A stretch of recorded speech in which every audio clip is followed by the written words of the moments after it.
So thank you so much for joining me today. As I mentioned to you earlier, as a therapist and a researcher, the thing that I always look for when I'm learning about different topics, different issues in the world, I'm always interested in the social dynamics, the social aspects of why people struggle with whatever's going on in their life. And the thing which I find is missing when looking at the issue of homelessness is we speak a lot about housing, we speak a lot about the cost of living crisis, but we don't speak a lot about the social network issues which homeless people might be facing, and how are those being worked on? Are those being worked on? So today, because that's what this podcast, essentially that's what we're looking at, is friendship, I've invited you on today to speak firstly about your experience of homelessness and how it affected you socially, and then if we can speak a bit more in broader terms about homelessness. Good. So I thought... I'm here. I'm your man. Fantastic. So then maybe we could just jump right in. Can I ask you about your first experience of homelessness? Well, I don't want to tell off my parents, but they weren't particularly good at paying the rent. Okay. And they had a predilection to go to the pub on a Saturday night. So they were a kind of London Irish family. I found out much later that the man I thought was my father was not my father. He was an Irishman who my mother had a relationship with, and she was Irish, so I'm more Irish. I thought I was English as well as Irish, but anyway. So, but they weren't particularly good at paying the rent, so we were always hiding from the rent men, and in the end, when I was 5, I came home from school, and all our worldly goods were on the street. So I was homeless at 5, and then we slept in a void in the roof of my grandmother's cottage, and round the corner for a year, and then we were in a slum cottage, a slum flat. We'd moved from the slum ruins of Notting Hill to Bayswater, and we lived in the slum place there, part condemned flat. And then we were only there 6 months and the rent wasn't paid, so we were thrown out. And then I was taken in by the Sisters of Charity, which is, a nun, an order of St. Vincent de Paul. So I was brought up for a few years, 2 or 3 years there. So homelessness was very early on. And it wasn't very good, because even though we managed to move from the 2 rooms we had into this void in the roof where we slept, my mother and father slept in the bed, and me and my 2 brothers slept at the other end, and my brothers were incontinent, so there was a lot of water and other stuff, and the sheets were always it was terrible, and we got ill. I got scarlet fever and all that stuff. So, and these were the slums of Notting Hill. So it was not very nice. Rats everywhere and dirt and all that stuff. So it was pretty horrible. But I have to say, they were the happiest times of my life. And I tell you why. Because the whole street we lived in, we were all mates. You know, we might fight and get drunk and all that, but there were all these Irish people and Cockneys. And I always feel I've been in exile, even now. I'm 77 now. I'm talking about when I was up to the age of 7. I feel I was in exile, and it was to do with the community. It was to do with you belonged to old people who'd survived the First World War, who were, going around in black clothes and all sorts of things like that. So it was a place of great friendship.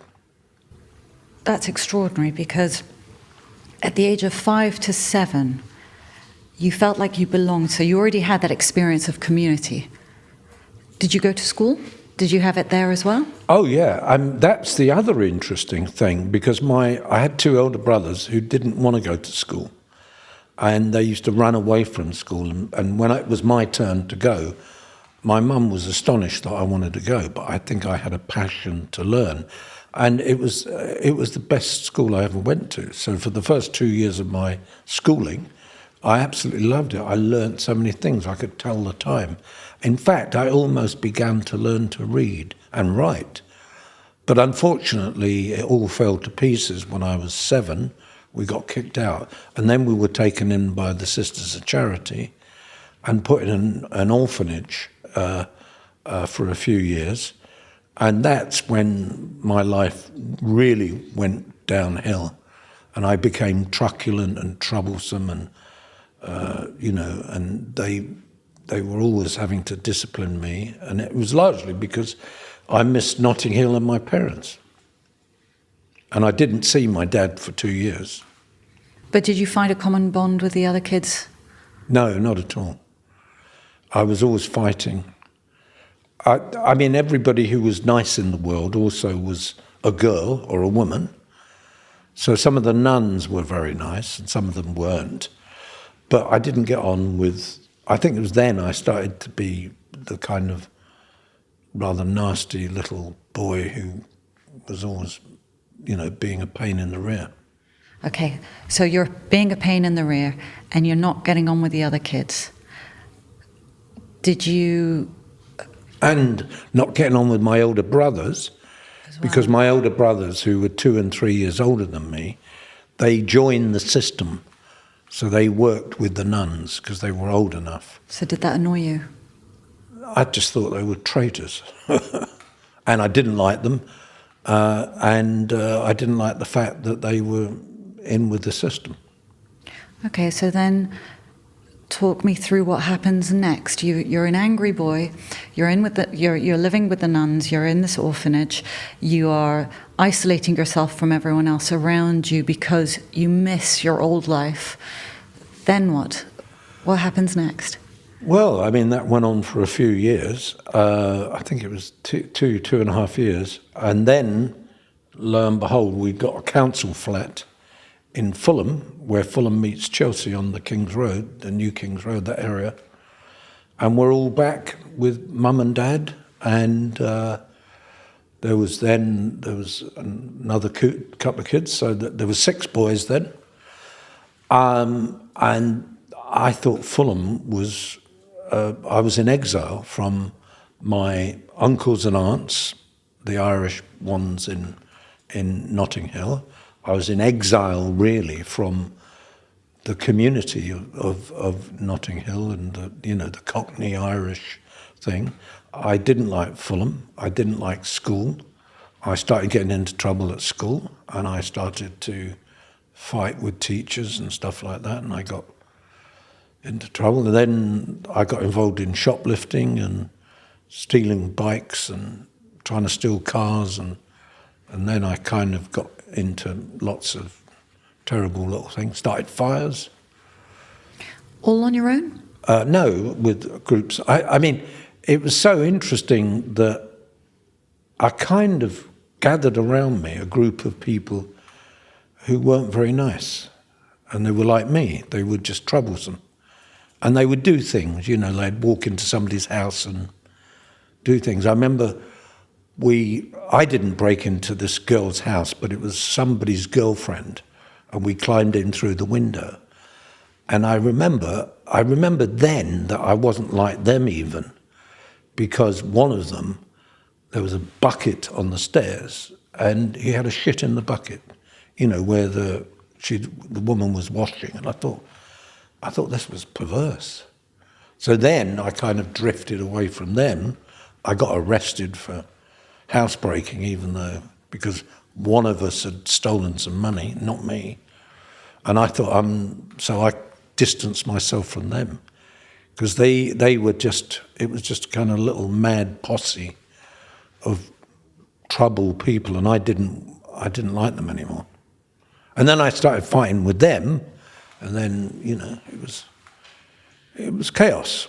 When you think back now, when you reflect back on those people you've got that self-awareness now to say, I know why I was like this. It's because I missed Notting Hill. It's because I felt I was living in exile. Do you think, firstly, did you have that self-awareness back then? I think I realised at a very, very early age that I was brought up by people who were not adult. I was astonished at how strange and how unworldly they were. So my mother, who was would always had a cigarette in her mouth when she got the chance, and wasn't very nice. I mean, she was also a racist. You know, she didn't like black people, didn't like Jews, didn't like Arabs, didn't like Indians, and there was this poison that was all permeating in this world of, you know, underclass life, slum life. I've never ever been able to imagine a world which was so bad in terms of my relationship with my mother and father. But out about us were people who loved us, you know, old ladies who had lost their children in the war or things like that. So there was this real contradiction. But what I find is that even from an early age, I was thinking, why are they doing this? Why are they spending half of their wages in the pub on a Saturday night? So one of the things I did, which was weird, my mother was a smoker, so on a Friday she would be Saturday, Sunday, and then... So I started taking her cigarettes. So I'd take 5 or 6 of her cigarettes and I'd surrender them to her gradually over the week. And because I was in revolt to this kind of stupidity of, you know, a pound burning a hole in your pocket. Okay, so how do you go from you've been angry, you've been running with the wrong crowd, you recognize that they're not good for you, and you recognize that also the home that you're living in, the parents that you've got, are not great role models. No. Okay, so and I think socially you've got no one around you who's giving you anything good to hang on to and to help you to aspire to. So how do you make that shift? How does that occur? Well, that's kind of I always, you know, a lot of people say to me, "Who's your role model?" And I can't think of any. I mean, and I can honestly say I was not impressed with the adult world. You'd get on a bus and the bus conductor would, "Get over there." An old lady would get on and would move you from your seat, "Get out," you know, and all that. And they were kicking dogs. You know, I mean, animals, kicking animals, punishing animals for being animals. They were hitting children in the street. There was this racism, there was this kind of xenophobia, you know. And I thought there's something wrong with this. And also, they were wasting their lives by smoking and drinking and doing all the things that later on I did. So I think I was a weirdo. I think I just stopped and thought, I looked around and I thought, how I changed, I was blessed that every time I got nicked, they taught me something. So when I was eventually, you know, I was in a detention centre, which is like 3 months of beating young boys up so that they don't get into crime.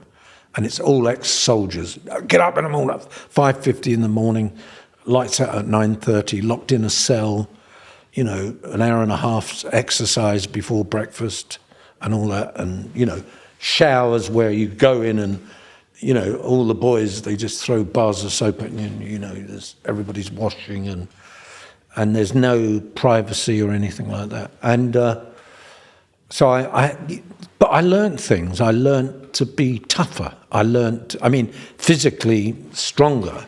But was there a sense of community there, in those places? It was interesting because when I went into this institution, all the tough boys were Catholics.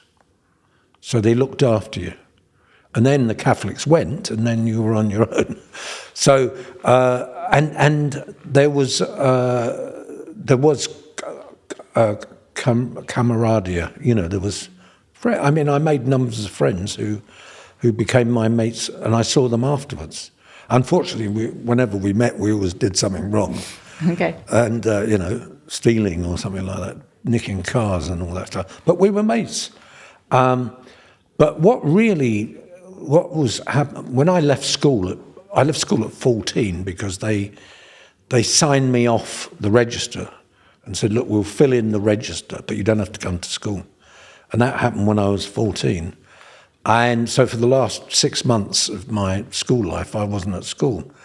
And then I had about 12 jobs in about 3 months.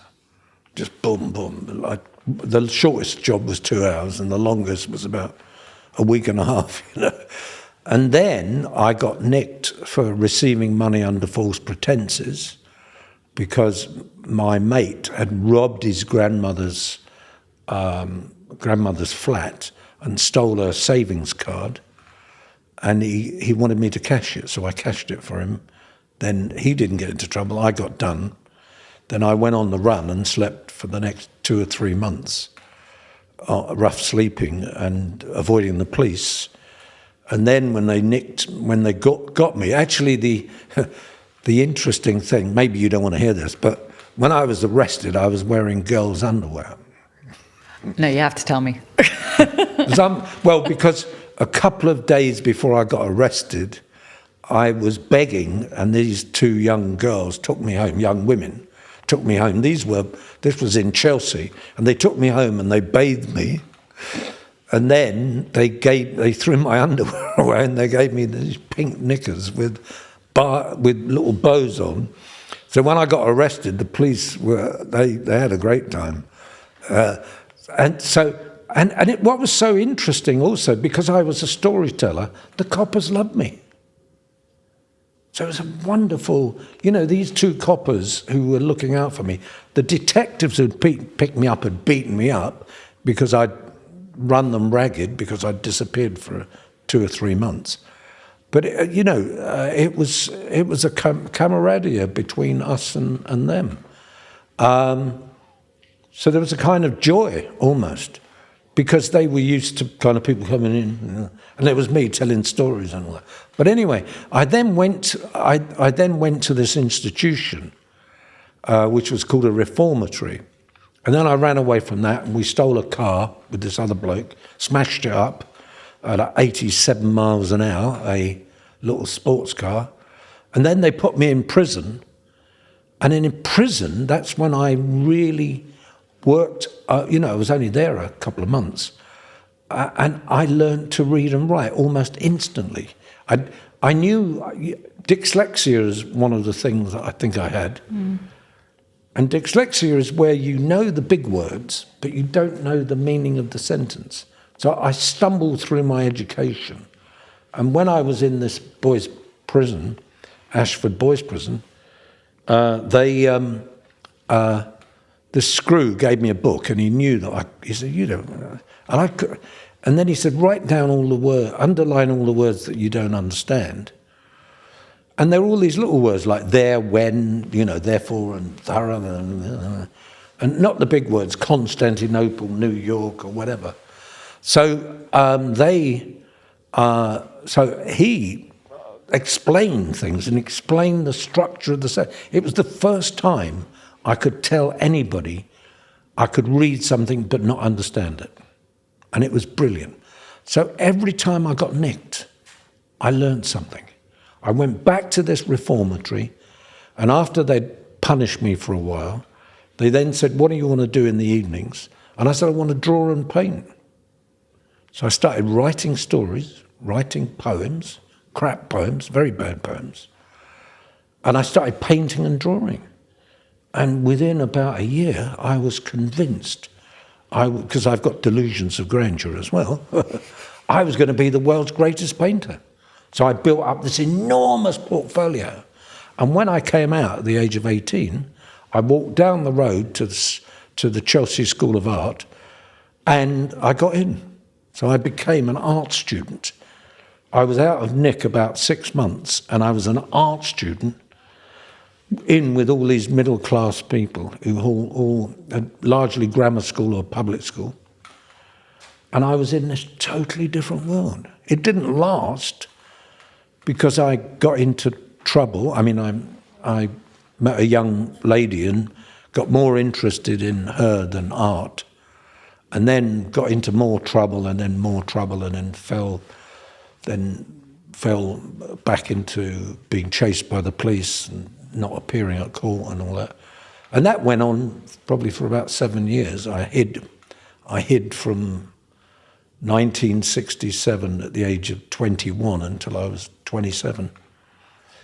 So what I find fascinating is I'm listening to you, and what I'm hearing is you grew up in this lovely, what felt like a safe environment.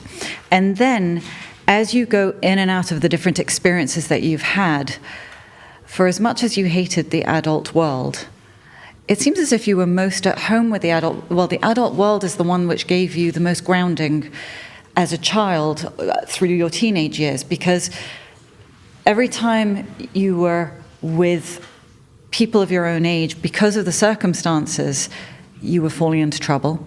And then you're being reprimanded, but you're in a location, you're being put in, a reformatory, or you're in prison. And what you've got are, because of your ability to speak up and to share what's going on for yourself, you've got the police who are listening to you. You've got the guys in prison who are sitting there and going, actually, there's something more to this guy. And what you managed to do is you were able to build relationships with people whereby you're not just a troublemaker, but you're more than that. There's more to you than that. And they gave you opportunity. And because you were willing and you're someone who likes to learn, you took that opportunity, you learned to read, you learned to write, and you started painting, you started expressing yourself. You went off to art college. Okay, you didn't stay there because, you kept falling back in. I was seriously lacking love. So I met somebody who loved me, and I was off. Okay. And then the art went. Okay. I mean, when you're 18, you're led by, what's not your mind, it's something else, isn't it? Well, also, you're looking for connection. At the end of the day, that's what all of us need. We're social creatures. We need connection. And someone who's had such a history of intermittent connection and nothing long-lasting, I'm not surprised. Who wouldn't? Okay, I get that. Do you think this is very similar to other people who are experiencing homelessness? Is it that lack of connection that keeps people in that state? This is what I'm trying to get my head around. You see, for me, I don't understand.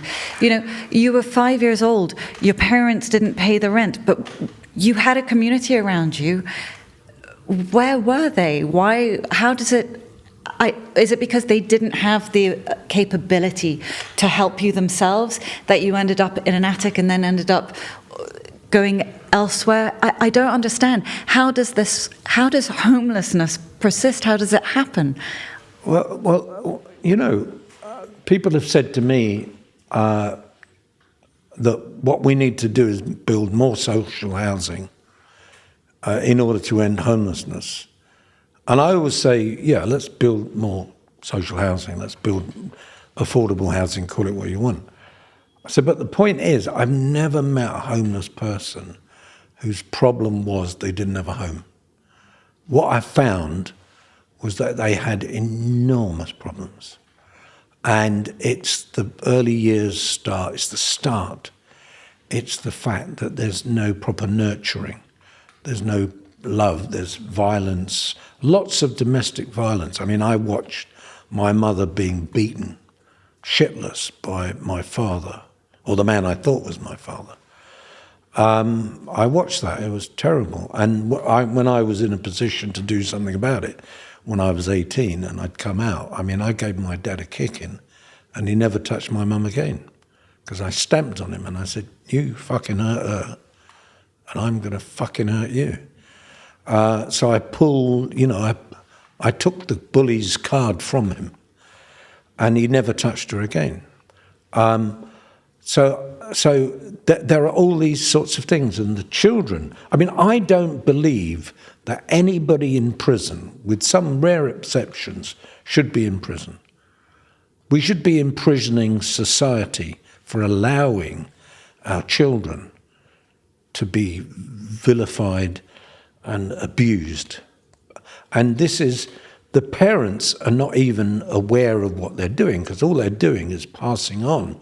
I mean, the man who was beating my mother up, he inherited that. It was an inherited poverty of spirit, poverty of mind, poverty of being, poverty of everything, and physical poverty. So, to me, society it doesn't work, because it does not address the reasons why we fill our prisons up with some pretty awful people. I was talking, I know a friend of mine who, went on and murdered people. And if you looked at what his dad had done to him, if you'd looked at all the viciousness that was, drummed into him, a very intelligent, highly sensitive person was made into an animal. That, I've never seen a baby with a brick in their hand. And therefore, when you meet homeless people, you are always meeting people, 9 times out of 10. They come from the same socio-economic group. The only inheritance they get is poverty. And they're reckless, feckless, and lost. And I was like that. I was reckless, feckless, and lost. I got out of it because I found my North Star, as they say, which was art and writing. I mean, I've been writing rubbish for years. And if you ever saw some of my poetry, it's absolute crap. But I can honestly say that's how I sensitize and humanize myself. Okay, interesting words, sensitize and humanize, because I think this is the conversation I've been having with the team actually, is there is almost this dehumanization of people once they fall into poverty. They become faceless, we just don't see them anymore. And this is the thing, when I was preparing for this conversation with you, I went on the website and I looked at the Big Issue website, and that was, I'm really sorry, I haven't been on the website before, and it was unbelievable how all of a sudden, my Big Issue seller, my local Big Issue seller, all of a sudden, I know more about him because I was able to look at his profile. I was able to look at him, and then other places where I've been, recognize the people who I see and who I support. And all of a sudden, there is a humanity which came back. All of a sudden, I started to recognize them as just normal people in the population who've just fallen on hard times. And I agree with you. There is this dehumanization almost once someone falls into poverty. Okay, so how do you deal with that? How do you work with that? Because for me, I'm looking at social policies going on, and for me, there's some grassroots issues which are not being dealt with, and that's community. How do you compassion? You said it yourself. People were mean, people were violent. There's no compassion, and then a child who is playing truant at school or acting out at school, and we're excluding them rather than actually sitting down with them and saying, what the hell's going on with you? How are you? How do we change the system? Because the system's so upside down, and I don't know. Yeah, you see, I think the real, we have a class system, and nobody wants to talk about class. I was with the Prince of Wales recently because he's involved in a very big project around trying to end homelessness, and he's going to put lots of resources. And I said to him, and we've got a class system. We've got a system where you have the rich and you have the poor. And it's uncomfortable to say this to one of the richest men in Britain, but I say it. You have a system where the predictability of failure comes out of this class system. And this class system is an undereducated, underprovided, undersupported group of people who do your menial tasks, who drive your lorries or, dig your roads and all that. And there's been this kind of class-based system. And that's why I come from labourers.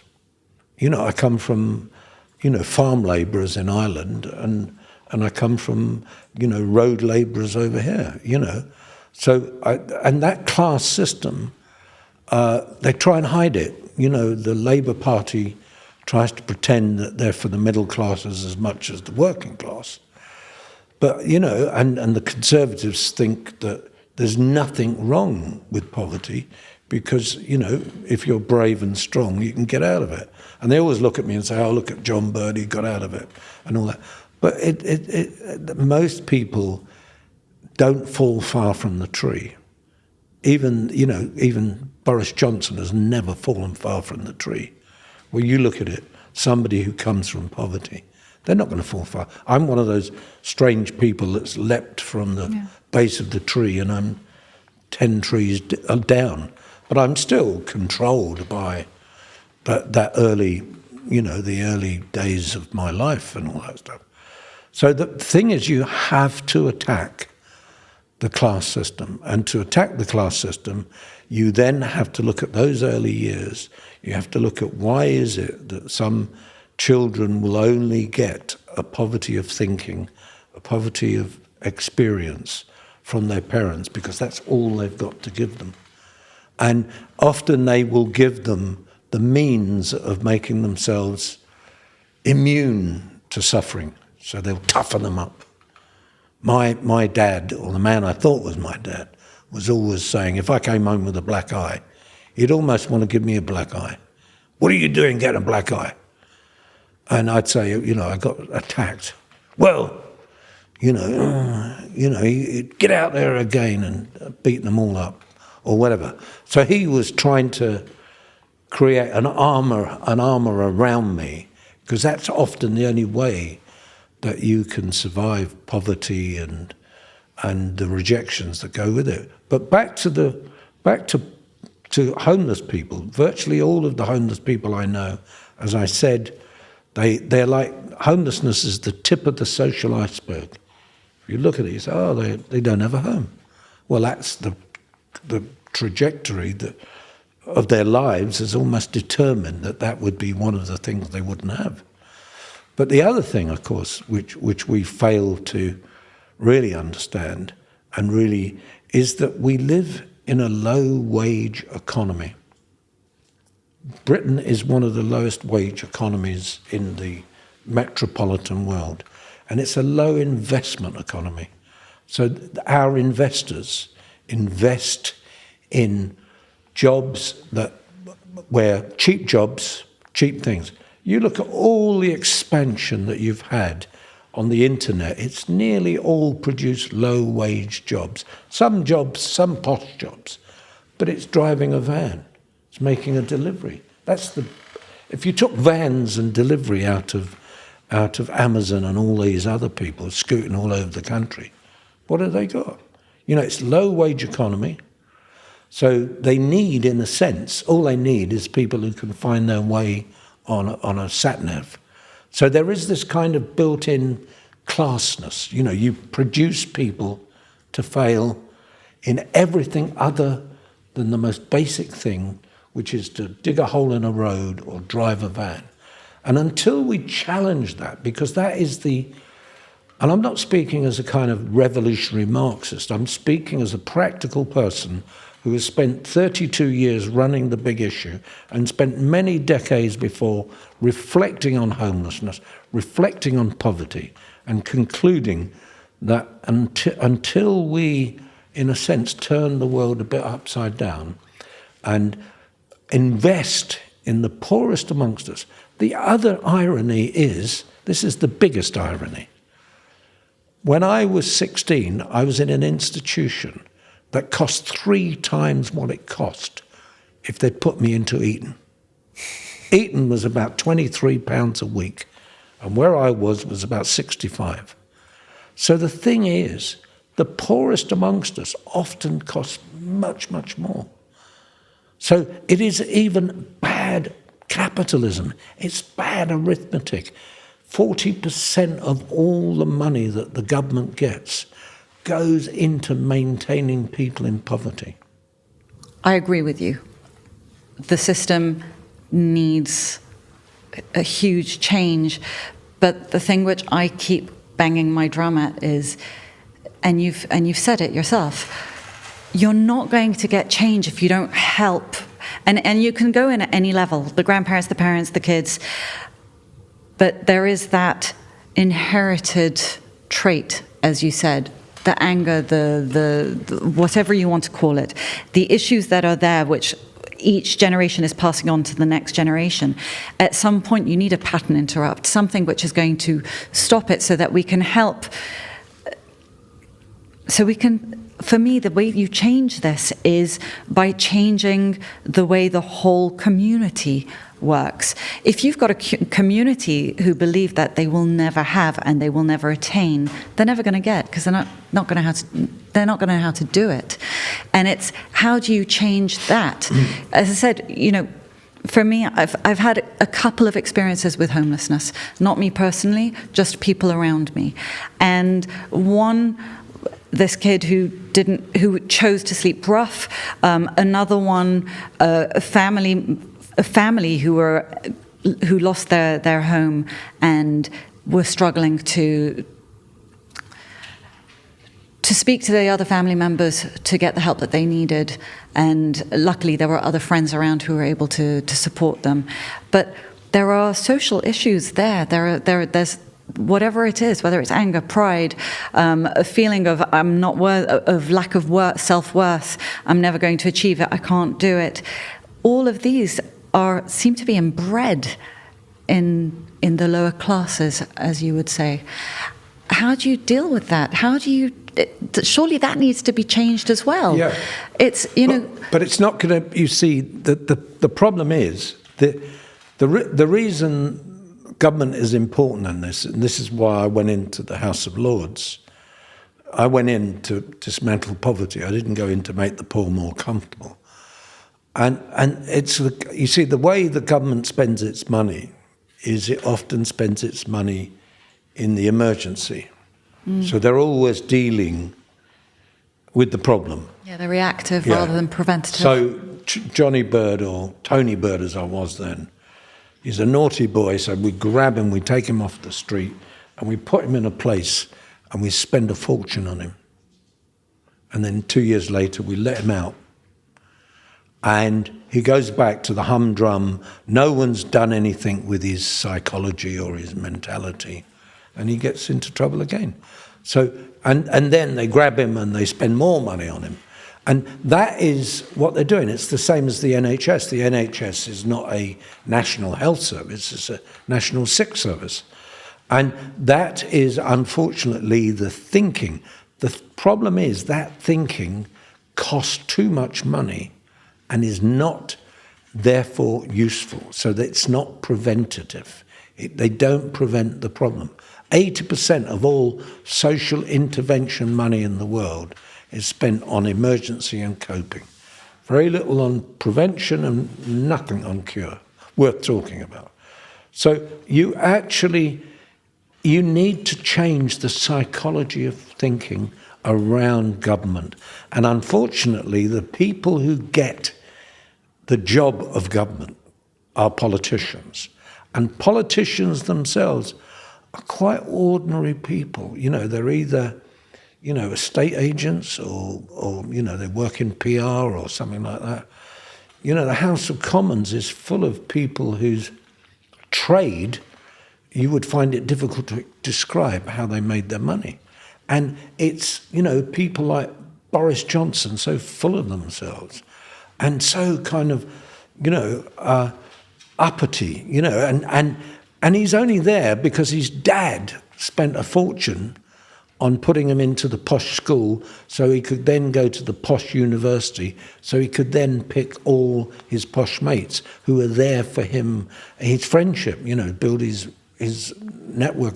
And until we get people who have different life experiences, I'm thoroughly disappointed in the quality of what you might call, in some ways, middle-class life. It took me a while to get into the middle classes. And when I got in, I thought, Jesus, they're as thick as two short planks. They're dinner parties. Why? I mean, most people seem to go to university so that they can hold good dinner parties at a later stage, and you can get a job out of that. You know, some of the... Anyway, so I don't want to go on. I don't want to sound classist, but as a child, I noticed the adults were not very adult. Now I'm an old git, and I'm in the House of Lords. I don't think governments are very adult. I don't think they're very businesslike. And I want to invest in the well-being of people. And if you're going to invest in the well-being of people, you've got to stop spending the money that we spend at the point when the crisis is. Let's do it pre-crisis. Let's prevent the crisis. And it's interesting because I had a conversation with Specsavers, who I know are working with the big issue. Yeah. And one of the most fascinating things I found, so I was doing some research for something that I'm working on in my own, I'm doing a PhD at the moment. And what in? Tell us. Well-being and chronic illness. And what I found was there was this fascinating paper, a study that showed that you access better healthcare if you go to your doctor with a friend or a family member. And as I said, I was preparing for this conversation with you, and it made me think. I'm like, okay, how many homeless people have a friend or a family member who they can go to a doctor with? Or, does that mean they're accessing worse healthcare or not getting as good treatments because they don't have someone to advocate for them? And I was discussing this with this lady at Specsavers, and she said, well, yeah, that's why we're working with a big issue, because there's a lot of homeless people who can't even access the NHS because they're homeless. And what we found is, there's a lot of homeless people who they're vision impaired, or they've got wax buildup and they can't hear. And, that's just the basic human connection is being able to see each other, being able to read facial expressions, being able to listen to each other.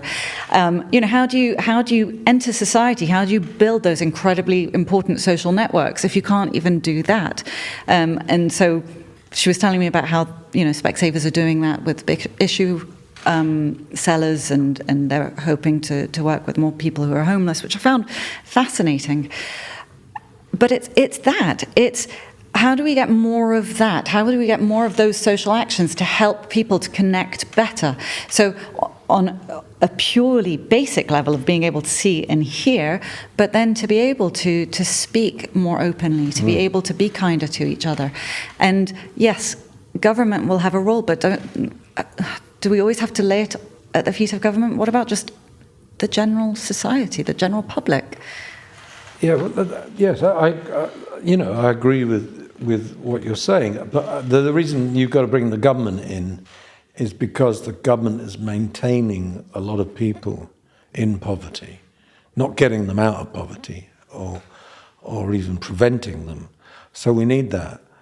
But it can't be done by government alone, and I agree with you. And things like Specsavers are a great sign of the fact there's an appetite in society to bring about social change. We work with a lot of businesses, and if you speak to the staff, you'd almost think that they weren't there for profit. They want social profit. They want the profit of helping people, because it's what gets them out of bed in the morning. They work for a company that helps people in the course of making profits. But overall, what we need, like for instance, if you take police officers away from the community, which is a government decision, you impoverish the community. They've had these experiments, I think in Wales or in Scotland, where they've returned police officers, and it reduces the amount of vandalism and all sorts of things, which makes it a happier community. We had a conference in 2017, I think, and it was called the Social Echo Conference. And it was looking on the well-being of a community.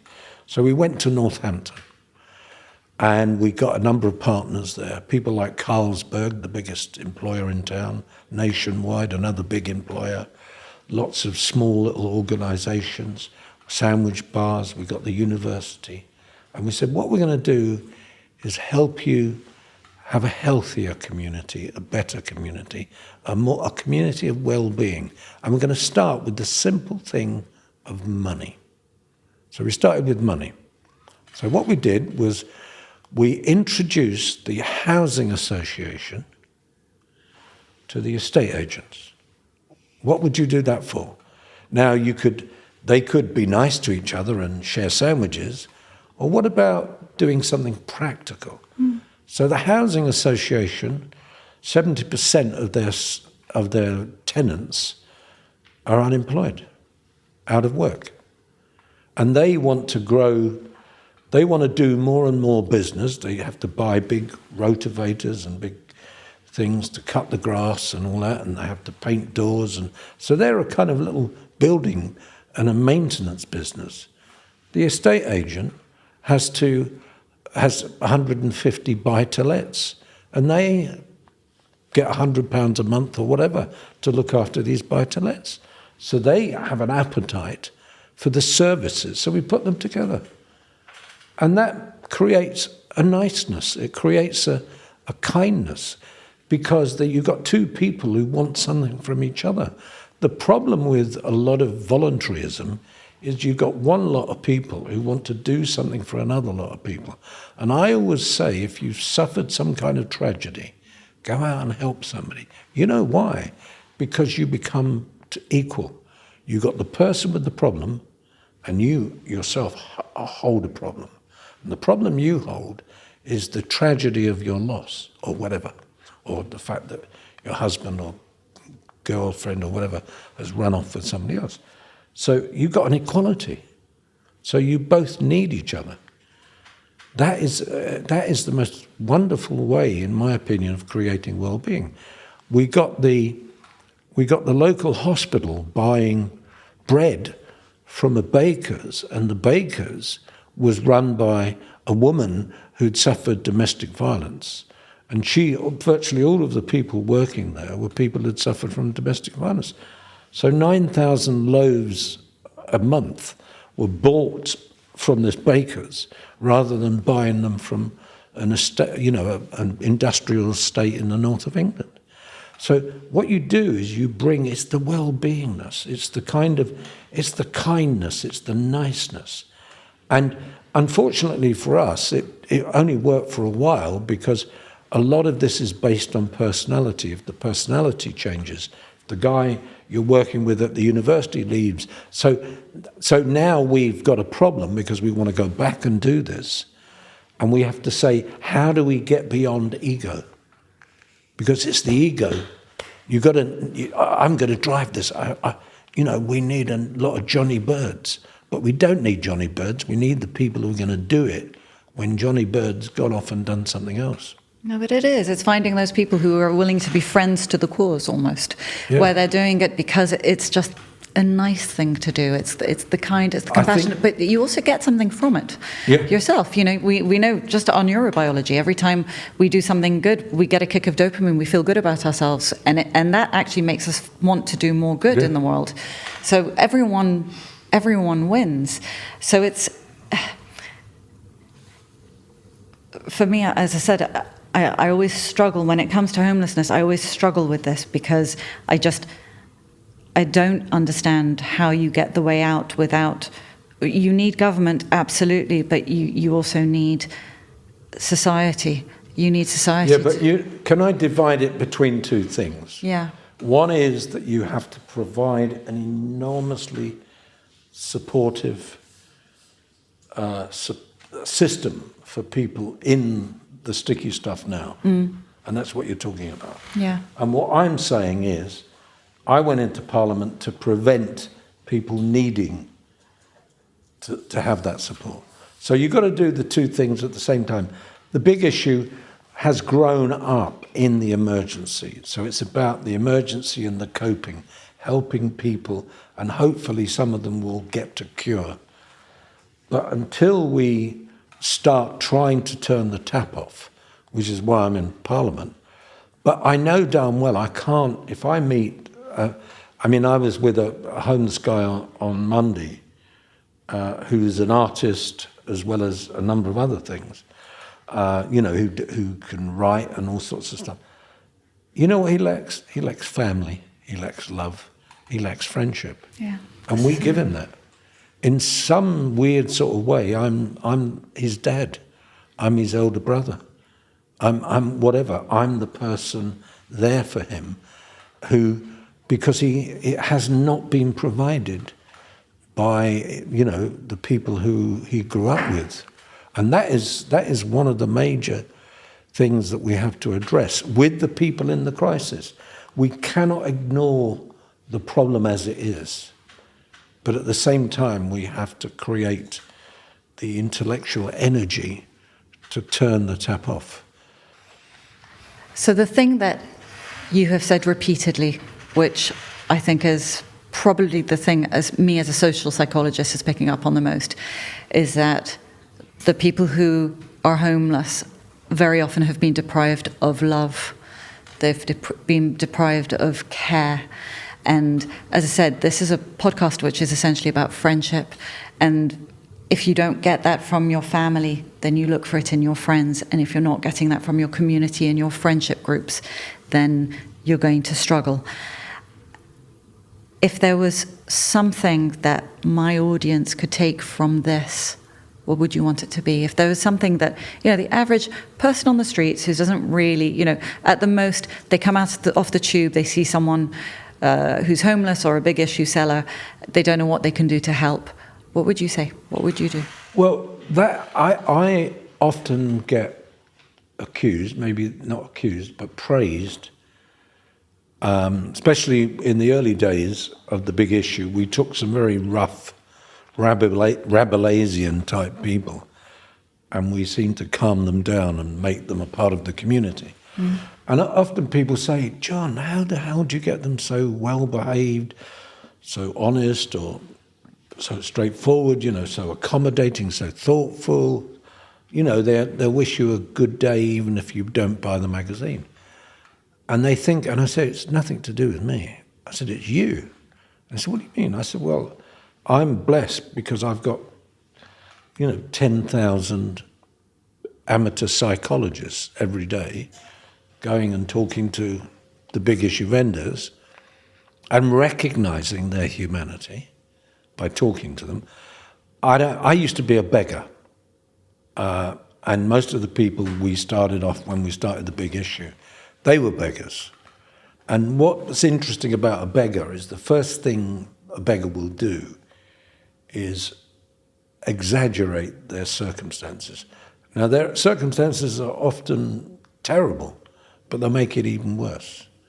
What they'll do is when I was walking around as a 12-year-old begging along the King's Road, Chelsea, my mum died every day and was reborn at night, and then she died the next day, or was in an iron lung or something, or my dad had fallen off the roof and was likely to die within a few days. And so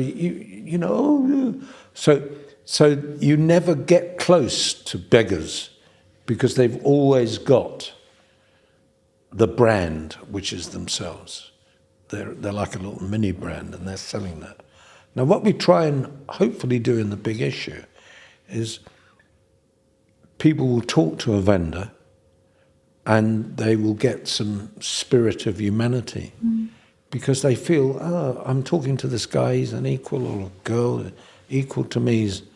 He's not trying to pull the wool over my eyes. He's not exaggerating his circumstances. He's trying to say, look, I'm getting my stuff together.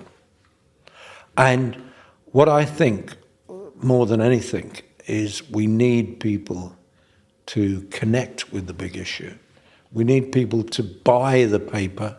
We need people to take the paper.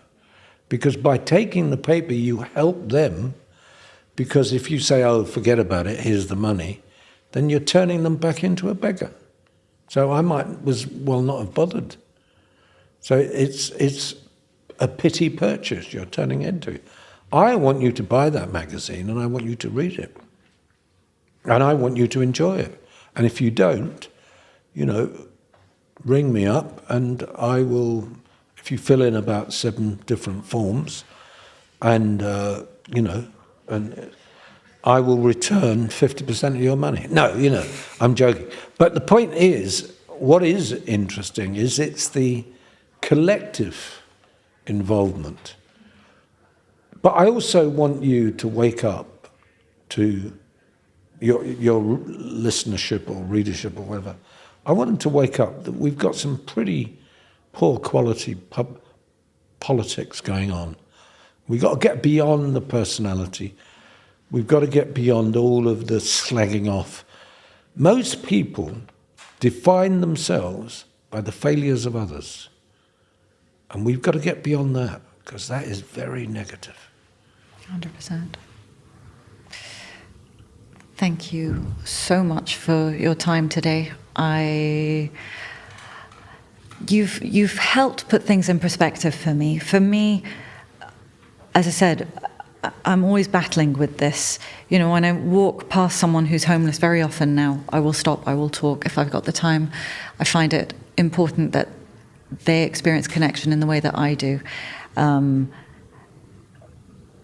But you've given me a better understanding of the issue, and I really appreciate it. Thank you so much. Thank you.